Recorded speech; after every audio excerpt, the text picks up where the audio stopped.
Yo to the community, man. Welcome in, welcome in. It's the Crispy Capping Show, behind the curtain with your favorite capper.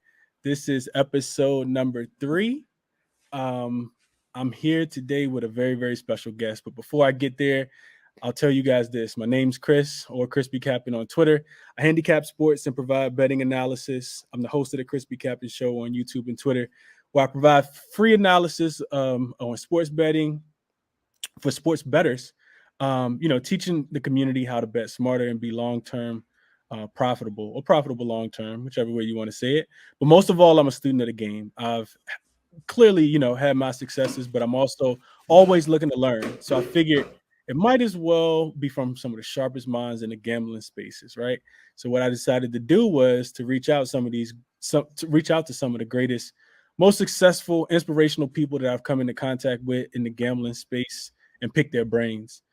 Conducting these interviews with them to take the audience behind the curtain, to leave them to learn a little more about their favorite capper as a capper, but also as a person. And with that being said, let's welcome in our guest, Mr. Lockdown. The guy Yo, what's is in the up? building. What's going on, my guy? Lockdown has been capping, handicapping sports since it became legal in PA, Yep. about May 2019. Yep. And at least a year before that, he was on Bovado during the 2019 season. He's the former creator of the Props Tracker app, current VIP member of at Cap Collective, a frequent member of many of the gambling discords out there. NBA and NFL are his primary sports. And the last season, he had a huge focus on the defensive props that we definitely got to talk a lot about Yes, sir. during the show. That brought a lot of attention to his work, and I think it's kind of expanded him in the space. So welcome in, man. Welcome in. Welcome Thanks. in. What's going on, Impulse? How you doing, bro? I'm doing all right, man. Thanks for having me. I appreciate it. And you Absolutely, say man. impulse right now. It's fun. I still love, and we'll get into the salutations, but I used to be impulse, and I love that right away. Like I guess going into influences, that was based on a comic book character. I've only read one comic, beginning to end. I'm a nerd. I'll be upfront with that, but the comic books reading was never my thing. I like the shows. But if the character of Impulse is like the great grandson of like Flash, and it's just like this hilarious young coming of age story with him and his like old time speedster thing. But I almost went with Impulse, but then kind of the evolution of Lockdown. It was I wanted to get down into defense, as we were just talking about. Like I wanted to, all right, Lockdown D bets, right? That was like Lockdown D, right? And then I was like, it just sounds like a mouthful. So it just became Lockdown Bets. And I just never wanted to change my Twitter. So it is at Impulse. It's still, some people still know me as Impulse. And I love that nickname. But it might be a separate. Maybe that's the gaming nickname. I haven't gamed in a long time, but it's a solid gaming nickname. Lockdown. I just love it. There's no such thing as locks except for my name. That's my I love that right off the rip, man. I like the origin of the name and you being able to kind of explain that to the people. I'm pretty sure somebody probably had that question and was like, why is his name Lockdown? Especially Yeah. somebody that's not familiar with your work, somebody that might be new, that's kind of, just visiting your page and wondering why this guy's got so many followers, or why is he continuing to bet on blocks and steals, Yep. What is this thing called a stock, right? Yeah, what's this thing called? Stock. Shout out Birdman for I love that term. He I'm sure you know him, half Birdman, half man, or whatever. I don't remember his Twitter, but it's Bird. We all know him as Birdman. He's also a Discord community member as well, but also big on Twitter. I loved seeing him rise, and when he started calling it stocks, I'm like, damn, that's a great name. I love it. Steals and blocks. Why not? Yes, sir. I love it. I love it. I love it. Well, Impulse, let's get right into it, man. You already kind of, you jumped into some of the stuff I think that the people are here for in general, man. First question I got for you, Impulse, is a pretty pretty basic one, man. But you're a handicapper. You're constantly somebody that you've jumped into spaces before, and we've talked about how much time and energy and effort you put into rewatching these games and making sure that your plays are precise. You're not someone that's just out here throwing away money.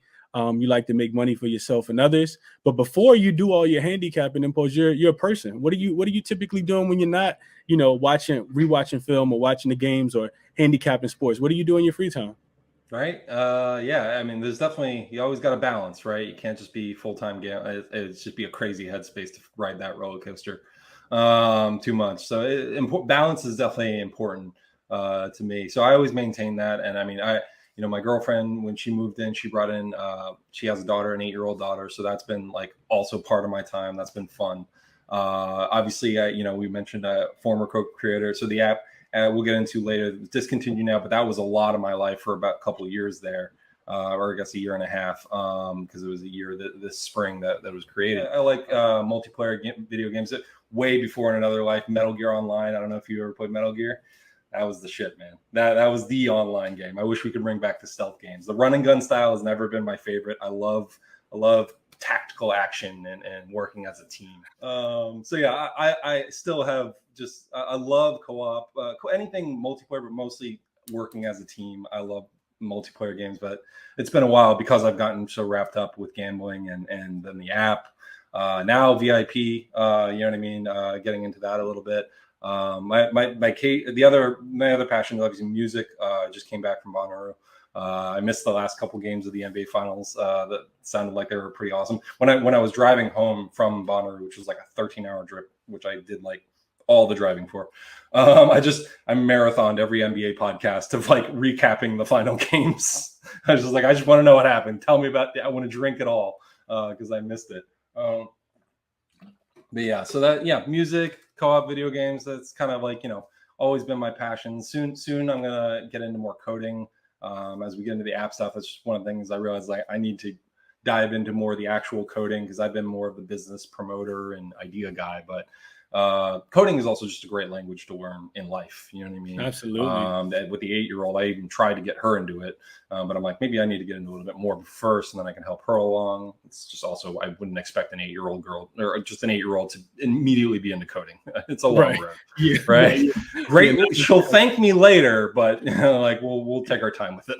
hard to digest initially. Yeah, for sure. Appreciate you sharing that, like that. And I think a lot of us who are in the gambling space are also in the gaming space in some sense. Yeah. Whether it's MLB The Show, or NBA 2K, or like you said, it's the Meta Gear stuff. Like a lot of just Call of Duty guys. People are competitive. I think gambling is competitive, and that's we're still searching for that. We have that competitive nature, so we're looking for something that we can compete in, even if it's not gambling and kind of beating the books, so. Yeah.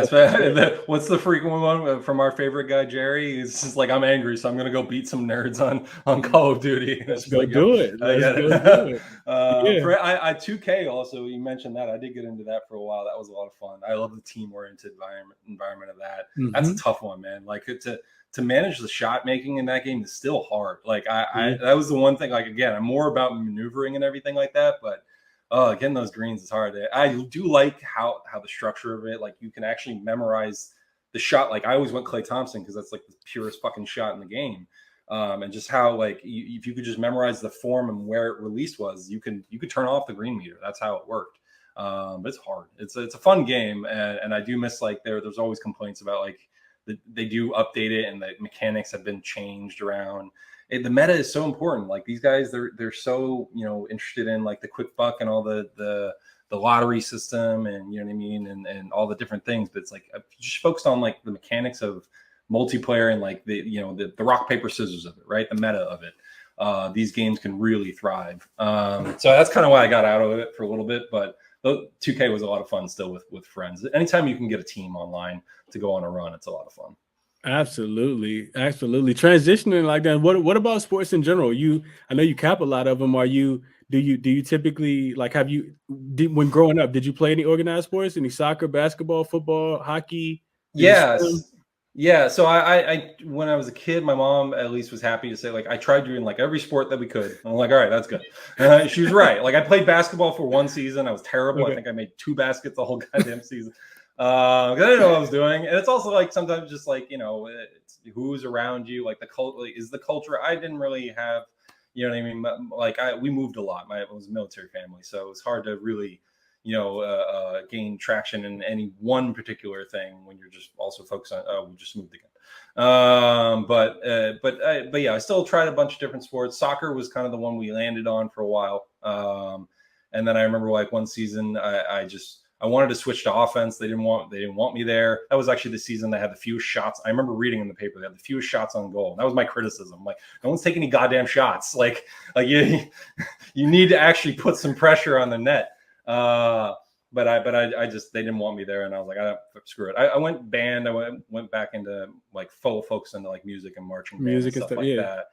So that, yeah, I love music. And then in college, to solidify my nerddom, and I do consider this a sport at this point, but Quidditch. I haven't gotten into that much, but I actually did play the real version, the Muggle Quidditch. That was a lot of fun. It was Penn State. It was my final year. Their first real season of actual, like, the organized Quidditch is what they call it, because a lot of people were just like dressing up and doing it. But there were really organized rules and a lot of physicality with like not a lot of pads. I got attracted to the snitch. I don't know. Have you ever seen any videos on? Okay, yeah, I know you're like, no. Oh my god, didn't tell you about it. Didn't give you warning, but like the snitch. I swear to God, like watch a video of the snitch. It's like, you know what I mean? It's like almost like minor tackle rule football. You know what I mean? Like but like with flag football mixed in. So he's got like a flag, which is actually a ball hanging out of the back of shorts. That's what I ended up playing. It was a lot of fun because basically I got two hands. It's a silly kind of sport, but everyone had to have a broom, right? And you had to hold on to the broom. And I'm the snitch is a unique person that's just like not on any team. So it's almost like a ref, right? My goal is to not get caught. Just like the if anyone has read the books, it's been a while. Harry Potter's been out of the meta for a while, or out of the zeitgeist for a while, but you still have to catch the snitch to end the game. So how we do it in real life, you stick a tennis ball behind a neutral person. It's got to be someone not on their team. So that's why I ended up traveling a lot, because they needed like a neutral snitch. And I basically got to throw freaking nerds around all day, and athletes. They're actually like legit, like rugby players love playing that sport. But like I got to throw them around, and then there were actually very limited rules even when I started about what we could use to distract them. So I was using water balloons. I was using silly string, like in their face, just like, nope. Like you can't. My goal is to stay uncaught for as long as possible. Even back then, you could run. I remember running around New York City hiding. You know what I mean? Like straight up hiding, like in like one of the parks, trying to get away from people. So it's a silly ass sport, but it was a lot of fun to get out and still very physical. I highly recommend it. Anyone's ever watched any videos, just go check out a video. Maybe if anyone comments me about it, I'll post one of my favorites. There's just a video of only snitches just throwing some people around. So that was the most physical sport I've actually ever been in. Yeah, believe it or not. Yeah, nothing wrong with that. I think that's different. That brings some variety to the show for sure. Like I'm pretty sure I'm gonna have a lot of guests, man. I don't think a lot of them gonna be able to say that they had the same experience with sports as you have, man. Transitioning a little bit, like that. I want to talk to you a little bit about the NBA Finals. I know you said you missed the last couple games, but what's your outlook? Like, who'd you have winning, and tell me why? I have to look at my Bovada ticket when I did. Like, I know it was during my I didn't get a chance to look it up, but during the playoffs, I kind of had my eyes on Celtics and Warriors, and I did put a ticket on that just in the finals. And I remember, I know I could find text because I was arguing with our favorite Heat guy, Prop Bomb, being like, no, it's going to be Celtic. And he's like, oh, I have whoever's on the East, because he's just, he wants to promote whoever, whatever. Like, he had the East coming up, and I'm still just like, it's the Warriors, man. Like, I mean, it's that same core. I know there's pieces that have been different, and there's a lot of criticisms and just a lot of different things you could say about when Kevin Durant's there and not all that stuff. But I'm like, it's still the Warriors. It's still Steph Curry and Klay Thompson going for that ring. Draymond, even just in his show talking about, like, you could get a lot of insight from his pod. I actually thought that was a lot of fun, him doing it through the finals. So I didn't have anything official, but I kind of always knew if it wasn't going to be like, I just couldn't see anyone on the East making it out. If it was going to be, I kind of always had the West, and I kind of just always had a lean on, like, if it's the Warriors coming up, then they're definitely getting it. If it had been like the Mavericks or someone else on the West, maybe I would have seen the matchup a little bit differently in the end. But yeah, it really comes down to, like, I remember talking about it too, because everyone's talking about, the Celtics defense versus the Warriors, number one, that potent offense versus the defense. And I'm like, I actually think it's a little bit of that I feel like will draw even. You know what I mean? I kind of had it more on the Celtics offense versus the Warriors defense, because that was also another part of the game. And if you consider the other side to be elite, like Warriors offense, Celtics defense, which we all agree both elite, you know what I mean? Then you have to kind of think. I just kind of looked at it like a bunch of dice rolls. I'm like, those are probably going to draw even. You know what I mean? You're going to get some great Celtics defensive series. You're going to get and because of the Warriors rely on elite perimeter, offense. Occasionally, they're just going to go on horrible missing, like horrible shots, horrible streaks, and they'll lose a few games that way. But in the end, like it's still got to be the Celtics still got to score points.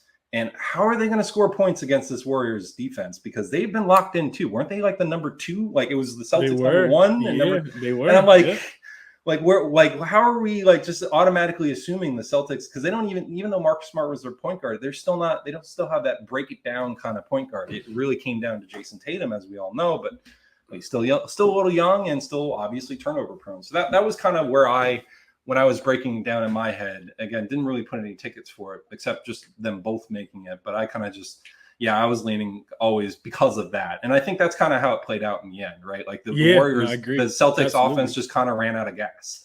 You know what I mean? And the Warriors, like their offense has been their offense for God knows how many years now. So they don't know how to run out of gas. They just keep going and doing the same thing. And eventually they know they'll hit. So that's kind of how I broke that down. Wish I'd put something, but once I was going to say, you broke it down perfect like that. Yeah, that's exactly what it was, man. Shout out to you for even though you didn't put anything on that, for at least having that mindset, and you still pick both of the teams to be there correctly too. So shout out to you for that. Transitioning a little bit like that. So now let's talk a little bit more about the capping. You said that you've been doing this for about 2 years, but about 3 years altogether if you include Bovado. Talk a little bit about that. What got you into it? Like, why start handicapping games, and where did you start? What was your process? Like, talk to me about that. Yeah, so I think really it came down to like, I'm sure before it was legal, like especially when Bovado was available, there were still advertisements around, you know what I mean? Because even I still remember hating, PointsBet? Random side story, but I remember absolutely hating PointsBet for how much they effing advertised in Philly because of this for the Sixers games, but because they were in Jersey, not goddamn Pennsylvania. That was the most infuriating thing because I'm like, they're even using Allen Iverson to get all that, but I'm like, I'm not in Jersey and I don't want to goddamn drive to Jersey to use your stupid book. So it kind of like to show you how like advertising can sometimes they'll bleed out ahead of time. So I think like a year ahead of time, I kind of just became more aware of like, the concept of just, I think I've always known picks, but just the availability of it. Right. Because I think early on it was always like, oh, you had to be at a place. Right. Or it was probably like you had to know a guy, or it was really like, you don't want to do this online.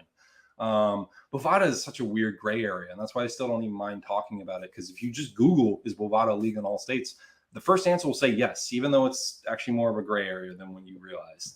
So it's very interesting. And even on their website, they still kind of say, so it's very, very weird, the gray area. But like, so I just started doing it anyways, especially because, when I moved in with my one friend, Joe, who's into two things, basketball and metal. So he got me into both. And basketball, it was kind of just all encompassing. He was my 2K guy. And then him and his other friend, Alex, we were just kind of a threes team, both very, very knowledgeable. Like Alex in particular is one of those guys that can name stats from like any of Wilt Chamberlain's seasons. And he's the basketball reference like constantly. If we're just having any basketball discussion, he will more than likely start typing to look something up. So just being around those guys and like knowing their prediction. And I had a background in just not predicting, like I kind of always knew that I could predict stuff pretty well because before that I had an obsession with college football. And, back in that, I went to Penn State. So naturally I got into a little bit of college football. Saquon Barkley was like right around that time too. So really got into college football because that guy was a freak in it in college. But so I just kind of knew constantly, like, I can predict these outcomes. You know what I mean? Once you get into the meta of it and know the teams, you can pretty much predict the spreads and pretty much predict the outcomes.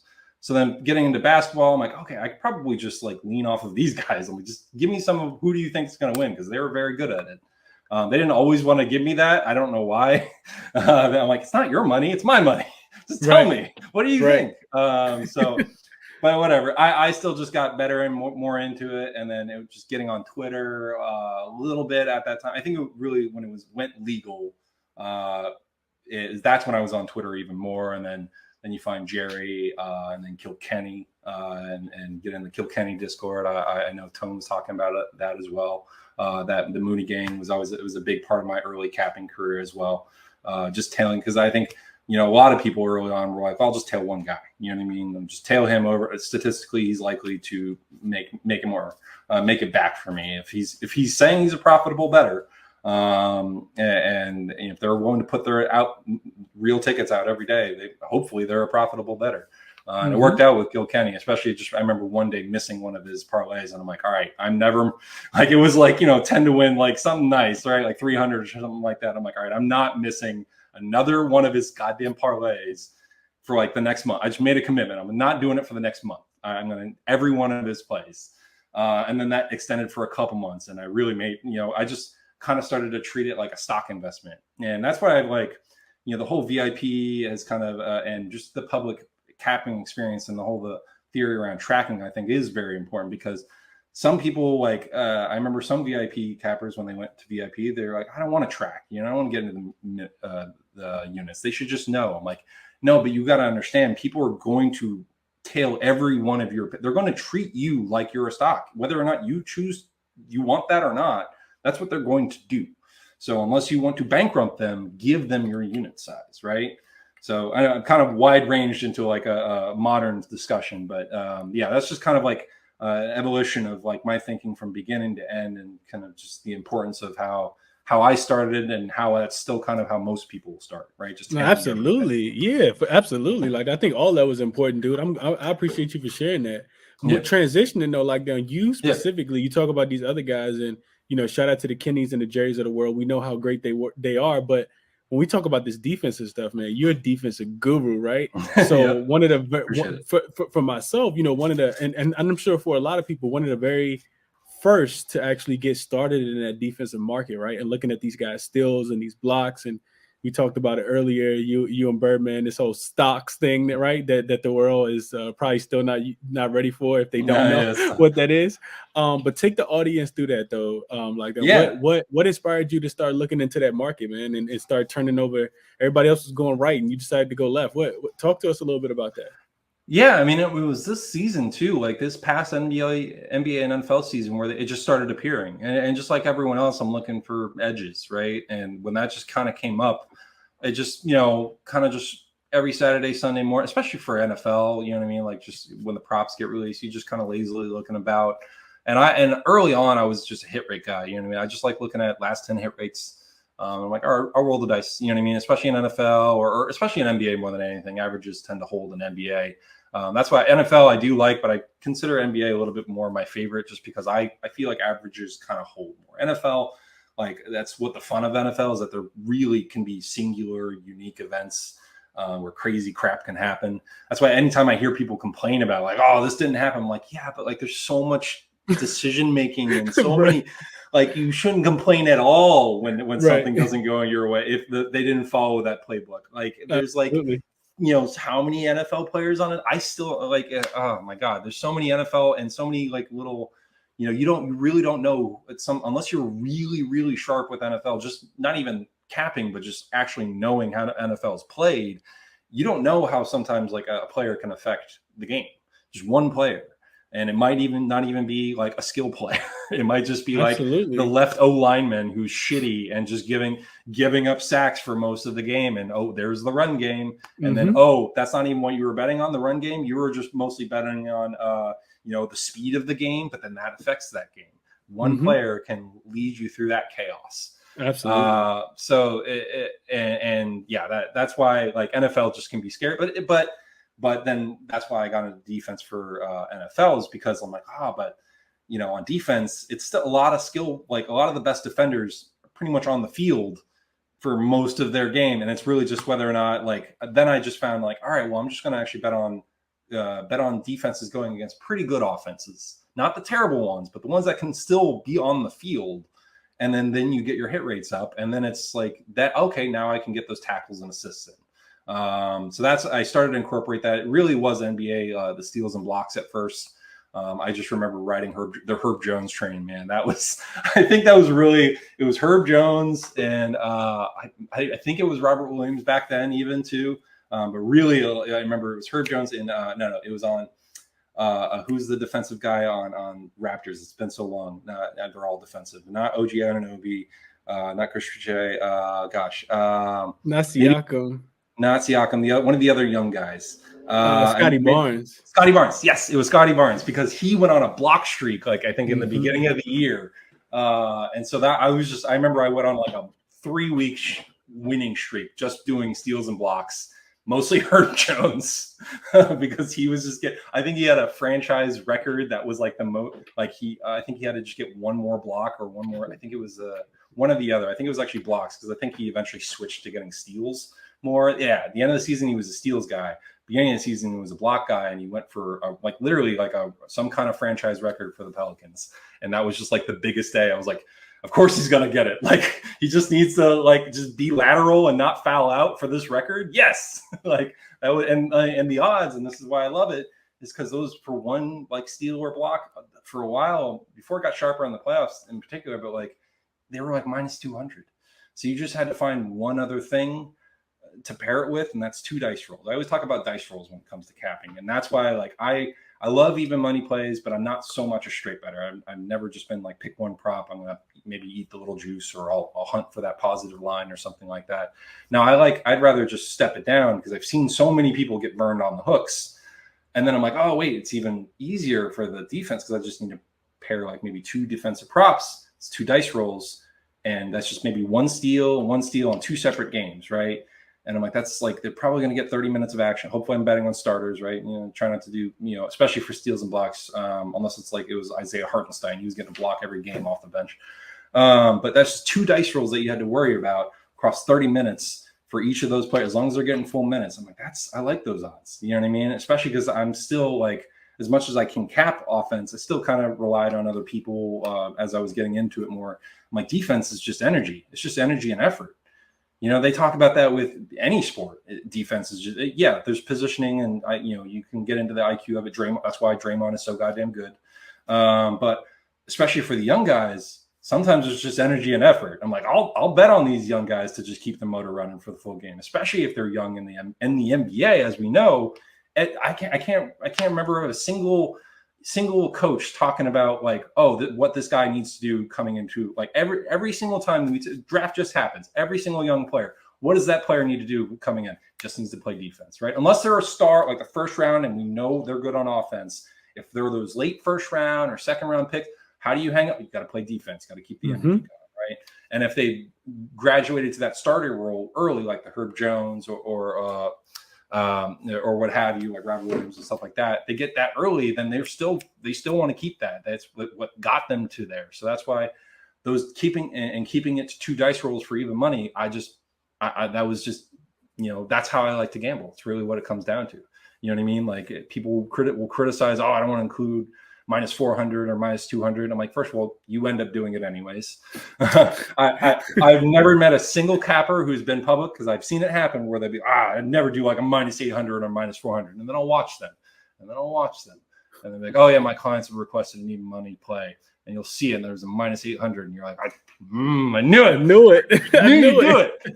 So shut up, stop, get off the goddamn high horse. Every capper has done weird odds and weird selections and has their method of madness. It's kind of in general my comment on odds, and it's not just about me. I could still probably, if I wanted to do straight betting, and I think this coming season, defense I really enjoyed, but I wasn't sure as it got more popular and everything, and the lines got sharper. I'm like, still don't know how long-term profitability it is, but I do think it's a good weapon to add to your arsenal, because if it's one of those, we always talk about it the slate looks ugly, and then it is ugly. And then I'm looking at it, I'm like, yeah, but look at all those steals and blocks from all the ugly play. Absolutely. Right? If that's it's the ugly hidden gem off, part. right? That's the hidden gem. They're yeah, we might look at the slate like you said, and it might be man, I don't really like anything, especially on the TNT Thursday night games where you only get 2 games in general. It's these, or a Sunday afternoon game. Sunday afternoon games. Remember those games? They're probably not even awake. I think the only person, and I'm a Sixers guy who shows, but like Tobias Harris is the only, he always literally come after the game. On a Sunday morning game, he's like, yeah, I'm a morning person. I'm like, yeah, we fucking know. Should have bet on you. I always forget, but yeah, sloppy dude. basketball. Yeah. So I think like as I get into the next season, really, I'm not going to go obsessed with it, but like it is a great tool just to round out, profitability more than anything. You know what I mean? If the long goal is to be a profitable gambler and to not just be a parlay gambler, because if you're a parlay gambler, listen, people do it and they can do it and they can be profitable about it. Not everyone does it, but like you're taking a lot of losses before you're you know what I mean? Yeah, you're seeing you gotta have the units. You gotta have the units. You gotta have the unit management. But if you're doing kind of a bit more, maybe like what you and I kind of do, where it's like, all right, well, I like the even plays. You know what I mean? And I'll sneak in the value plays as I get profitable. Or what I like to do is if you're across a few of the different books like BetMGM and DK, just watch out for the promos, man. Like I wait for BetMGM. I remember they had every week, as long as I did $50 on it, I get a $10 free bet. And I'm like, that's perfect for parlays. You know what I mean? As some of the free tickets that I showed you were two tickets that I showed you. My big tickets were off of free bets, $20 free bet and $10 free bet. One was 20, the plus 8,000, which was this season. And then the other was a $10 free bet in last NBA finals. Absolutely. We're gonna get to it. We definitely gonna get there like that. Let's transition. Let's keep going. So you talked a little bit about this already like that, but anything else you want to add as far as like what inspired you to actually start gambling, or who inspired you? Like do you have a specific story? Did something come to mind? No, I mean, like, I think I was talking a little bit about like just my evolution into how I got into obviously the sport, and my friend Joe and everything. And yeah, I guess I kind of got away from that, but like really when it came down to it, I just knew, seeing the advertisements, like, all right, I'll dig into Bovada a little bit, put a little bit of money. And then by the end of the season, I was profitable. And then I think that was actually the pandemic season too. So I kind of just took out all my money and built a computer. I was like, oh, this is great. And then just kind of, that's when I did the Kilkenny thing too. Actually, no, sorry, I'm getting my things confused. But my Bovada season kind of just showed me that I could be a profitable gambler. Tailing Kenny and learning more. And then that was actually the pandemic season. That's kind of when everything stopped. But I ended up, you know what I mean? And I kind of ended up through, I was following a few more people than just Kenny and following them through their losses, but I was still up. Right. And that's how I knew. I'm like, okay, I can really probably do this because I can recover from other people's losses even. So I really didn't ever have a big story. It just kind of came, I think, really hardcore. I got into it with the pandemic more than anything. Because right when it came back, you know what I mean? I dabbled a little bit, but then when sports was all it was, when sports came back during the pandemic, that's all there was, right? Like it was either video games or that. So I just really dove really deep into it. And then I saw some problems in the space where I was like, I was constantly on ESPN just tracking my plays. And then that's how I created the prop tracker app, because I actually just created it in Excel. I'm like, I can do this in Excel. I can create a live tracker in Excel. I can create an app for this. And I really didn't like a lot of, like, Action Network technically was available to be able to kind of live track, but I didn't like the UI. So I still kind of don't like the UI. And there's other apps out there. I still, I'm kind of, I'm hit or miss on them. I like what I did with how it was really just like a customizable box score. Was a lot of fun. So yeah, it just kind of, the pandemic just got me super into it, and then was able to dive into just a bunch of different passions and creativity. Nice. Like the app, so. Nice. Like that. Okay. So transitioning like that long term, we talked about this just a tad bit. What do you think your goals are? Like, have you thought about long term? Yeah, I mean, I mean, obviously, I just started the VIP. Shout out the Cappers Collective. But so I just want to be, I think, I more just continue to dive into the gambling space in some way. Obviously, I wanted to have an app, and I still have app ideas. I'm gonna, this off season and going into my first VIP on the side, I'll be straight up learning how to code, because I really just think, once I can learn how to code my own things, I think there's some more problems that can be solved in the app space. And who knows, I can go return to complete my own app. But there's definitely some interesting problems. I like solving problems and inefficiencies. So I see myself I could still do something like that. I'd love to just be a full-time gambler if if I can go on that hot enough of a run, that'd be great. But yeah, so don't have anything. I'm just trying to kind of going with the flow, and I really like engaging with the community more than anything. I mean, even though I'm in my VIP, you talk about it, like people, the VIPs show up in your spaces all the time. So just joining those spaces, man, like just hanging out with everyone, joining, educating the community. That's you talk about all the time, and that is an important thing. Educating the community, especially it's not even. I think we're slowly across half the states in United States, right? Mm-hmm.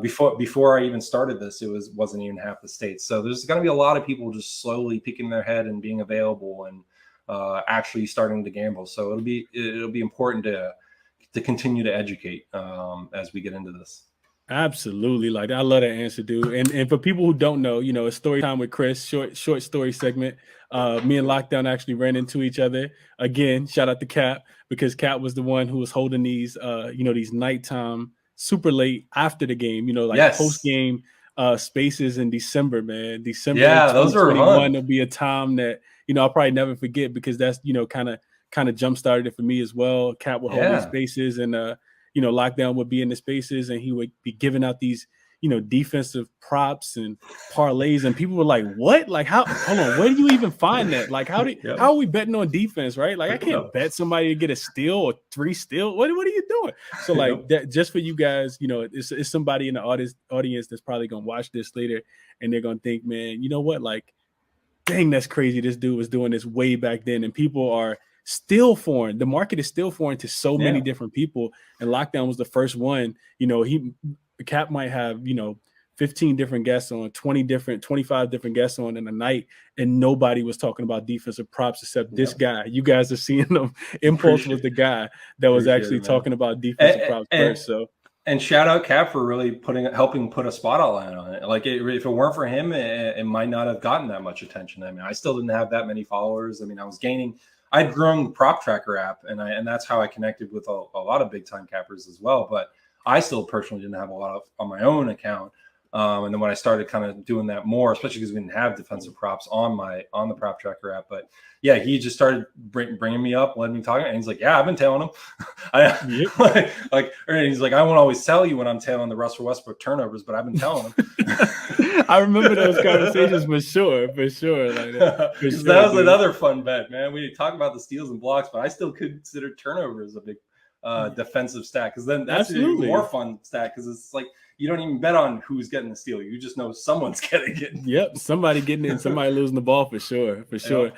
Transitioning like that. Let's talk a little bit. I'm because you've been a part, like you said, you shouted out Jerry, you shouted out Cap, you shouted out you shouted out Kenny, shout out to all three of those guys. So you've been around for a while. You've seen some really, really crazy things. What would you say is the craziest thing you've seen on gambling Twitter, man? Any like big parlay or a large account of sum of money that you've seen won, or a bunch of different legs in a parlay where you're like, oh my god, I've never seen that many legs. Take us behind the curtain a little bit. What's the craziest thing you think you've seen on like gambling Twitter, or just a Twitter, like a story in general? It doesn't necessarily have to or be maybe Twitter. not even on Twitter. Does that have to be on Twitter? Okay, because one of my favorite stories. And let me ask you a question. I thought of it this way as a question. So if you could win $1 million from FanDuel on like just an error or a glitch or something like that, right? But you were banned forever, and you probably had to go on the run, like just to get away from them collecting this money. Would you do it? Oh man, I don't know. And that's an interesting amount of number, because you can't exactly retire on it. So it's interesting. I'll let you think about that, because there's one of the craziest things, one of my favorite stories, and I have like a group of like 40 screenshots that one day I'll have to like put a video out, but I cannot remember his name right now, but it was a Discord member in Kilkenny's community. They're all going to hate me for not remembering him, but because he's a fun guy that we all kind of love just hanging out with in the Mooney Gang 1.0 back in those days. So this dude had just a bunch of like crazy parlays that I don't even know if they were possible theoretically or something like that. No. It was possible, but it was like pennies to win like $1 million or something like that. And this guy was ridiculous in the way he bet. We half the time we had to tell him like, just calm down, dude. Like with the amount of, even though you're doing pennies, like you're just all over the place, man. So he actually had like $1 million ticket or something like that. Wow. That for about 5 seconds It graded as a win and hit his account for 5 seconds. And wow. He was in the Discord being like, guys, and we're like, he just tweeted his account. We're like, and then he tweeted the ticket. And we're just like, the entire Discord started losing their mind. Everyone was caps. Everyone was just like, what the hell is going on? Like, how did you tweet the ticket? And then one guy smartly just said, leave. Like, just grab the money and go. And yeah, it really was just like a simple error. Like they took the money back real quick, but it was in his account for 5 seconds. And it was just like, oh my God, how does that even happen? Did someone get fired that night? Like, did anyone get their money out in time for something weird? So that's probably one of the crazy, just being in the Discord community. Because I love the Discord community. Just like, you know, the Twitter, like everyone advertises and they try to pull you off and go onto Chalkboard, Picket, Discord.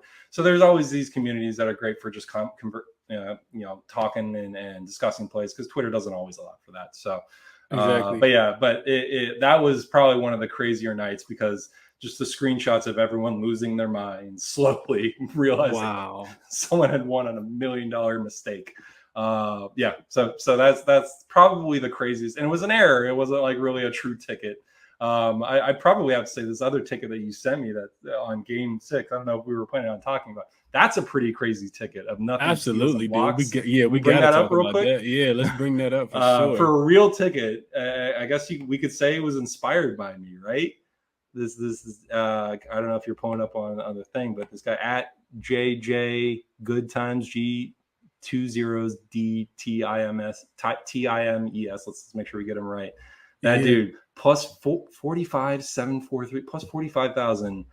Andrew Wiggins 2 steals, Marcus Smart 2 steals, Robert Williams 2 blocks, Andrew Wiggins 2 blocks, Draymond Green 2 blocks, Klay Thompson 2 steals. That is probably one of the craziest steals and blocks combos I have ever seen.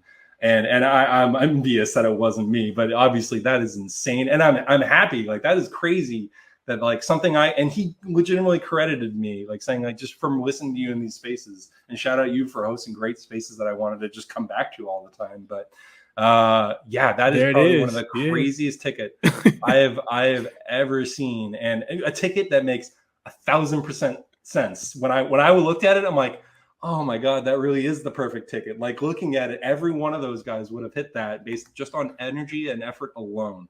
Klay was getting his hands in there at the point of attack. Draymond is everywhere. Really, it came down to Draymond whether or not he was going to be getting steals or blocks that game. But that's probably one of the craziest tickets. And to return from Bonner out of my haze and then seeing like all these Twitter notifications, like I haven't put out anything. Oh my God, this guy won $2,000. Plus 45,743 impulse, and like you said, $5 to win $2,292.17. And this is the best part. He goes out with a bang because it's the last possible game of the season. Remember, this was and I think there was one of the things happened at the last minute too. I think maybe a Klay steal or something. I think someone told me about that. The last game of the season. Man, that's a hell of a ticket. And for defense, and on a book that wasn't even showing defensive props all season. FanDuel wasn't even showing defensive props during the regular season. I don't know if anyone knew that. That's why like everyone was hating on DraftKings, and Bo was waging his war against them. But I'm like, I have to stick with them because them and BetMGM use the same book odds makers, clearly, because they're constantly in sync. The same, So it was BetMGM and DraftKings for me. I hope FanDuel continues to bring it, because I mean, obviously, they got a lot of attention. Obviously, these bookmakers they're big on making sure everyone gets into parlays and stuff like that. But hell of a ticket that is. Absolutely. Okay, you want to talk a little bit about the other one we got here? Let's see if I can. See if I can stop sharing this one and start sharing this other one of yours. We got one of yours as well. Definitely one of mine. Whatever one you're going to bring up. Both of the ones I sent you were definitely some of the crazier tickets I've ever done. Let's talk, and backstories on each one. Let's talk a little bit about this one. Let's get a little backstory on this. When this Chris Paul threes and Brooke Lopez and Mr. Aiden himself. Yep, and not this year's finals, obviously, or playoffs, but that was Game 1 of the NBA Finals last year, and that really was built around Brook knowing like and I think that season he was hitting threes, but he wasn't like really doing it even as often he was this season. I feel like he was really making it rain, but I can't recall too much. But I just know that like I had it in him that he was going to get 3. Chris was one of those that was like, if he hits one in the first quarter, he can get 4. And I remember he opened the game with the 3, and I was like, "Ooh!" But this was, and you're showing the. This is obviously the slip of the app. I can't. It's been forever. I haven't found the original ticket, but that's obviously the prop tracker app. And that was a great moment of storytelling about the app and how it worked, because I actually had a bunch, as everyone does for the first game of the NBA Finals. You have a bunch of tickets, right? That was a free bet, and I didn't even know about it, that it was close until I was scrolling through my app and being like, wait, that's like there's 2 green marks here. I just need like a 3, or like there was 1 green mark, and I think I needed like 1 more Chris Paul 3, and then the 8 and over, and then it cashed in the third quarter, and I was just like, well, my night's set. And my playoffs are set. So that was a fun, for a 3-leg plus 13,000, not bad, right? Absolutely, dude. Not at all. Let's go to the last one real quick, and both we got one more. I thought all of these were like, goals. So I wanted to make sure, we got a chance to share them all.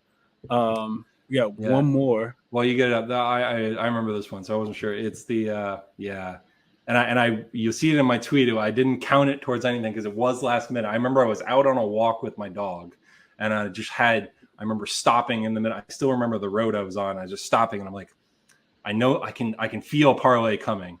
And I just quickly put together something, and then I walked a little further, and I'm like, I got to get that. Even though it's like, you know what I mean? It's not 15 minutes. I like to give people at least 15 minutes. I think if you're like a public, you should try to get that. But I'm like, I'm a free capper, whatever. I just like, if I'm counting a record, I was hoping to track my record. I actually got scammed by a guy thinking he was going to, be careful out there. People that say they're going to track your records may not. Right. So this was back when I was attempting to.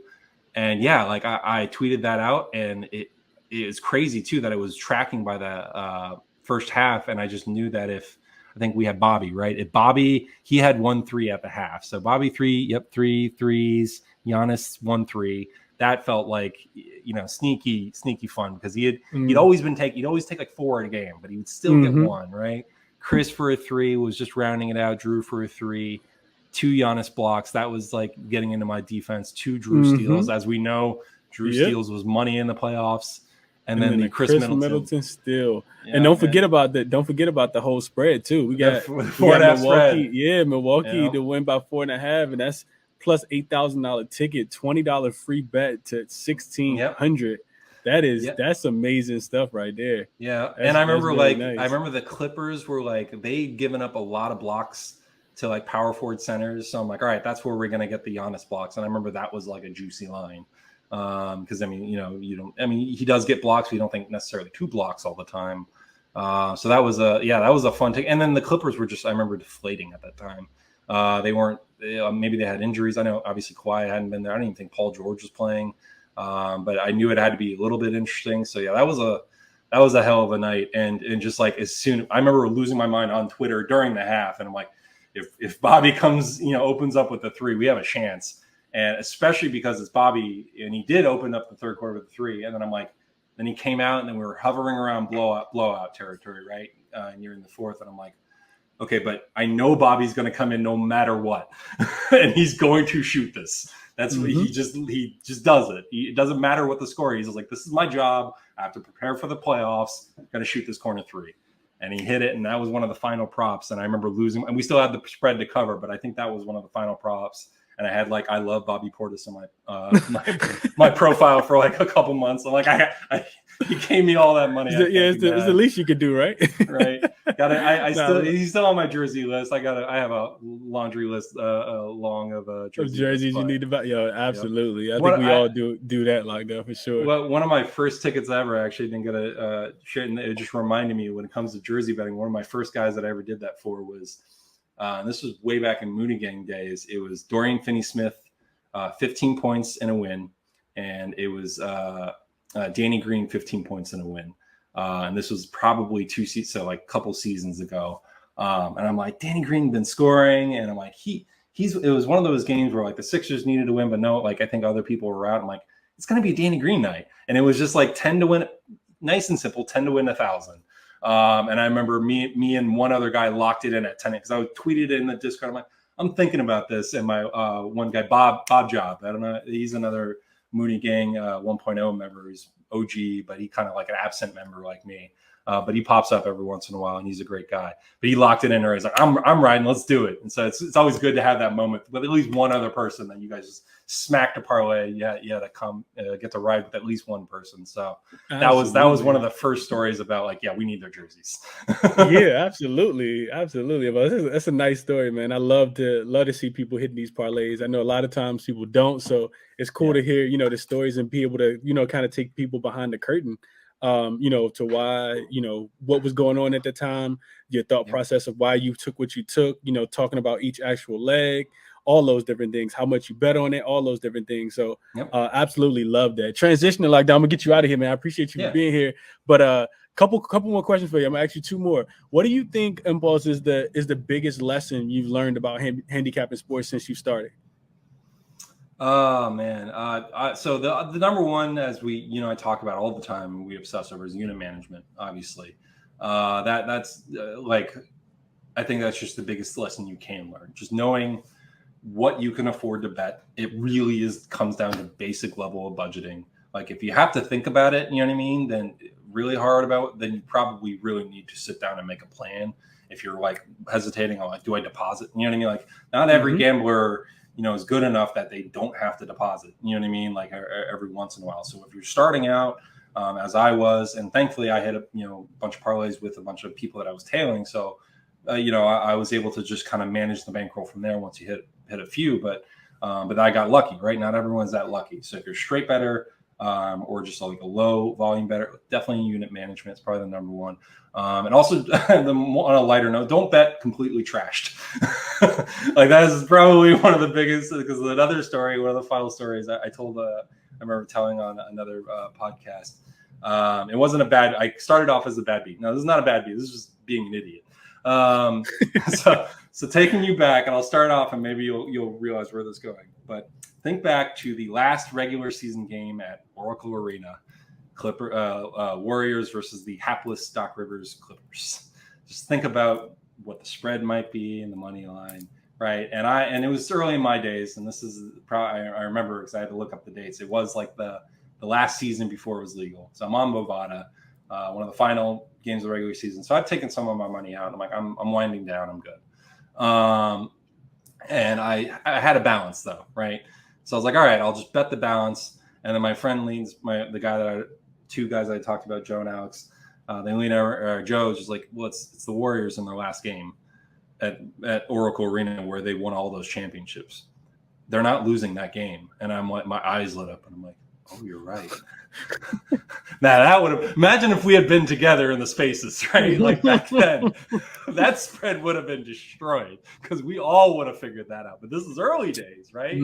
They're like, community gambling hadn't really been that as big there. Community gambling, I think the attraction of gambling is the community, and that's really only a recent couple-year phenomenon. Back then, not so much. So I'm like, you know what, you're right. Just bet this. I wasn't even a spread better too much. I was like, I like pairing money lines, but I'm like, all right, just lay the balance. I'm in the clouds, so I'm not sober. But I'm just enjoying the final, one of the final regular season games. And there's still a couple games after that, but I'm just enjoying their game. And then eventually I pass out on the couch, and I'm like, all right, I'll wake up to my winnings the next morning. And I turn on my Movado account and I see absolute zeros. And I'm like, what the fuck just happened? I had bet the Clippers goddamn spread. I don't know how, but massive misclick. So do not bet while you are completely trash, because you may not get the read wrong. You may just fucking misclick.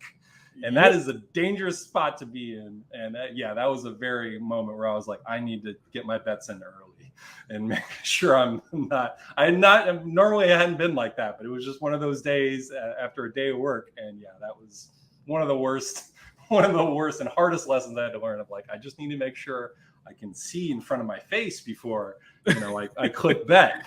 Just double because check, apparently triple check. apparently I did not, because they won by like 30 points. I went back and checked my shame. I don't know how much I lost. I haven't figured that out. I did actually email Bovada because I'm like, I need to know now. It's been long enough that I can check how many hundreds I lost that night. But Absolutely, dude. Oh man, that's that's a moral light. It's terrible. Yeah, but you learn from those things, right? Like you said, you sometimes you got to go through it in order to realize what to not do, and then sometimes you got to go through it to realize what to do too. So I appreciate you sharing that with the community, man. I think a lot of people probably can learn from that. Can learn from that. Hopefully, they learn from that, and hopefully, right? find themselves on the right side. It is an important lesson. I know it's like a humiliating guy, but this is 4 years ago, and like whatever. I don't care at this point. But it's an important lesson that like just make sure you're at least of some kind of mind to make sure you're putting in what you actually want to put in, because that. We got our small screens and everything. You never know what you might misclick. Absolutely, dude. Absolutely. Well, Impulse, I want to take the time to kind of thank you, man, for being here and for coming on the show today. Talk to the people a little bit, Impulse. Tell them, where they can find you. Tell them about your socials, about your your VIP that you just started. Just got kind of bought into. Talk to the people. Tell them about your ventures. Yeah. So I mean, obviously no longer doing the prop tracker app, but so now I'm just kind of going full dive into the VIP. I'm just around that, like I just lack of development help, and I just kind of got tired of bugging developers all the time. I still like what I was doing there, but in the end it felt right to kind of shift focus. Excuse me. I think there's even some other things that I want to get into. I saw some actual positions in the gambling industry that I could do some moonlighting in. And so I'd love to break into just the gambling. We talked about like what I'd love to do. Breaking into the gambling industry somehow would be great, right?